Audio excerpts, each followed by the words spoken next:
we have created a Ferrari, and we leave it in the garage admiring it, instead of taking out and risking it in a very fast and spectacular drive, taking it out and showing to the world. And I think that excessively high standards with which we judge each other's work doesn't allow us to risk what it is to go out there and really engage the work of the world of the builder, the world of the plan books, the world of those who design vinyl siding, the world of Home Depot, the world of the mobile home and prefabrication, because of the excessively high regard which has been necessary to get us where we are.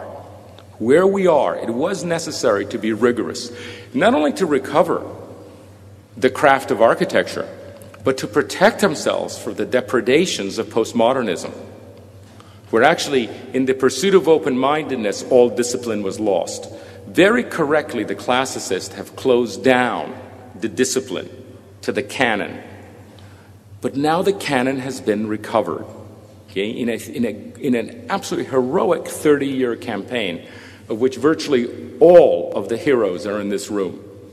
In a heroic 30-year campaign, the classical language, the canon, has been recovered, taught. It is in many ways as good as it ever was. We are as good as we ever were. The question is, what do you do next? Do we keep republishing versions of the Quattri Libri? Do we keep teaching only the canon that was very arbitrarily reduced by Palladio to 4? And it served as a discipline, and it served as a recall to order, but does it really serve the modern world to have such a constrained canon? What I would recommend with this group is, in the next campaign, and by the way, we don't have 30 years, is that the canon be expanded. Not simply opened up the way postmodernism was, but that the canon be expanded. And that the canon be expanded in several ways, but 2 ways in particular, which I think everybody here knows, but perhaps doesn't see the possibility. Although I have experimented a bit with it, and I do see it. And that is, one of the problems that we have, and this is practical knowledge, is we cannot have a canon of architecture that cannot make an opening, in which it is not in the canon to make an opening that is wider than higher. Okay. We can't make a world in which we cannot create within the classical canon the entrance of a parking garage. Okay. We cannot have an architecture that simply cannot deal with a 2-car American garage. It simply can't do that. And I mean in a straightforward way, not just a way of plastering or, pretending things that happen. We cannot make a canon that in which the garage door has to open this way and cannot fold this way.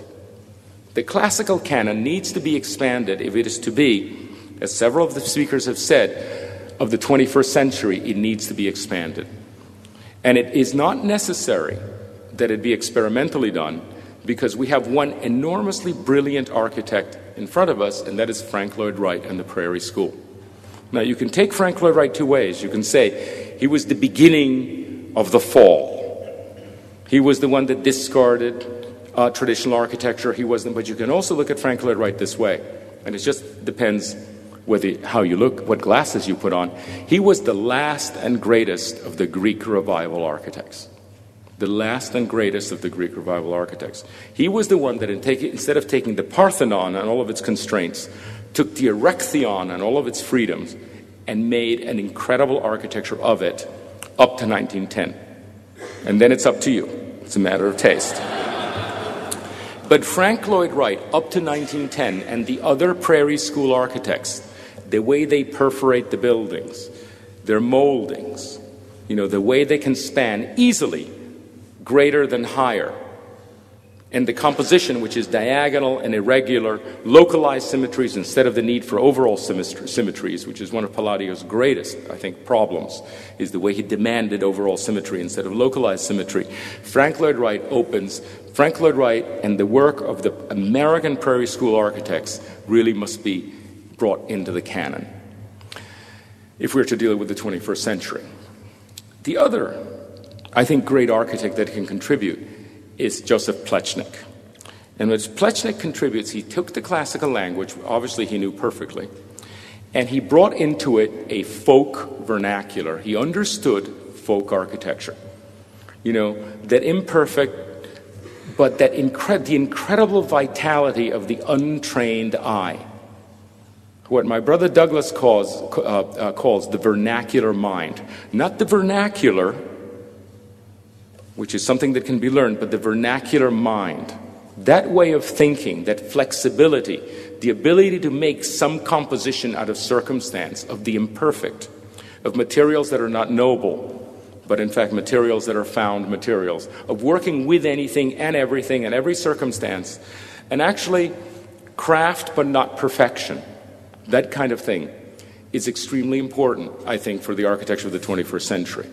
So we need those two architects, and there are others. There are others that are, I think, less complete in their proposition. You know, the early Asplund, the early Alto, Otto Wagner himself, fantastic expanders of the language, you know, after it had been constrained by the Academy, fantastic expanders of the language. They really must be on our camp and not just in the opponent's camp. It would be, I think, idiotic tactically to reject those architects. You know, if you look at Leo's architecture, always, in my opinion, leading and ahead. If you look at the work he did at Miami, and if you look at all the buildings he's built in America, every one of them, all three, all incredibly brilliant. What lesson do they hold? Exactly that, the vernacular mind. Okay? Not one of them is correct in any kind of canonical sense, and yet they are canonical buildings. And so the third of the architects that I would wish to bring forward and put Leo again, you know, front and center is Leo Krier. So let us study, at least I will, and by the way, a substantial number of the Driehaus Award will go into creating a new canonical publication of the orders by these architects that I've mentioned. This is one of the things we must do. If this were a different audience, I would speak about something else, but since you are, in fact, primarily designers and primarily superb and expert designers, I would say move on to the next stage and let's take over, let's take more territory. The world is waiting for it.